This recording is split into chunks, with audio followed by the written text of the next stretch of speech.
সবাই মারা যাচ্ছে, কিন্তু ইসমাইল কানি কিভাবে বারবার বেঁচে যাচ্ছেন? এই প্রশ্নটা এখন ইরানের ভেতরে বাইরে আগুনের মতো ছড়িয়ে পড়েছে।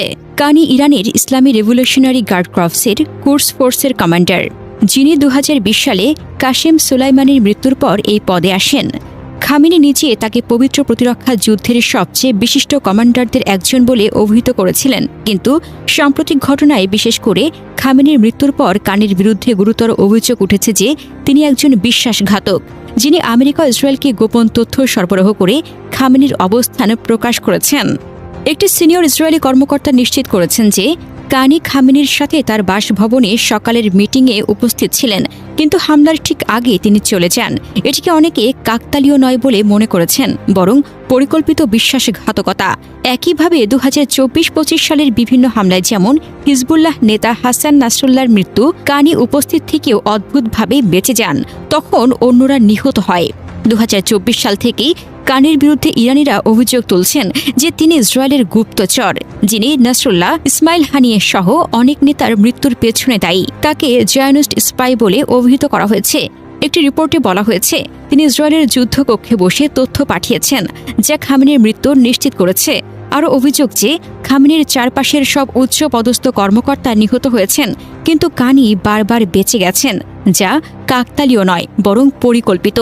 এক্স এবং সোশ্যাল মিডিয়ায় এই অভিযোগ ছড়িয়ে পড়েছে। উদাহরণস্বরূপ, একটি পোস্টে বলা হয়েছে কানি খামেনির অবস্থান ফাঁস করেছে, কেন তাকে লক্ষ্য করা হচ্ছে না? আরেকটিতে তিনি ইরানের শত্রুদের কাছে গোয়েন্দা তথ্য লিক করেছেন। ইরানের ইতিহাসে এমন বিশ্বাসঘাতকতার ছায়া নতুন নয়। মির্জাফরের মতো চরিত্র বারবার ফিরে আসে যখন জাতি দুর্বল মুহূর্তে থাকে।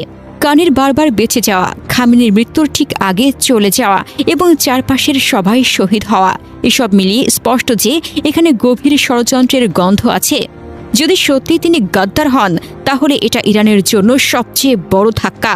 কিন্তু ইরানের মানুষের ঐক্য ও প্রতিরোধের ইতিহাস বলে যে এমন বিশ্বাসঘাতকদের ঝেড়ে ফেলে দেশ আরও শক্তিশালী হয়ে ওঠে। খামেনির শাহাদাতের পর ইরান এখন অন্তর্বর্তীকালীন নেতৃত্বে চলছে নতুন সর্বোচ্চ নেতা নির্বাচনের পথে। এই সংকট থেকে উঠে দাঁড়ানোর জন্য দরকার অভ্যন্তরীণ শুদ্ধি, গাদ্দারদের চিহ্নিত করে বের করে দেওয়া। ইরান আরও শক্তিশালী, আরও ঐক্যবদ্ধ হয়ে উঠবে এই মির্জাফরদের রক্তাক্ত হাত থেকে মুক্ত হয়ে।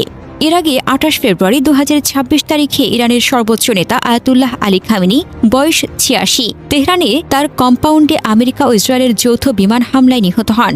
এটি একটি বৃহত্তর সামরিক অভিযানের অংশ ছিল, যা ইরানের উচ্চ পদস্থ কর্মকর্তাদের লক্ষ্য করে চালানো হয়েছে। ইরানি সরকার 1 মার্চ এই মৃত্যু নিশ্চিত করে এবং 40 দিনের শোক ঘোষণা করে।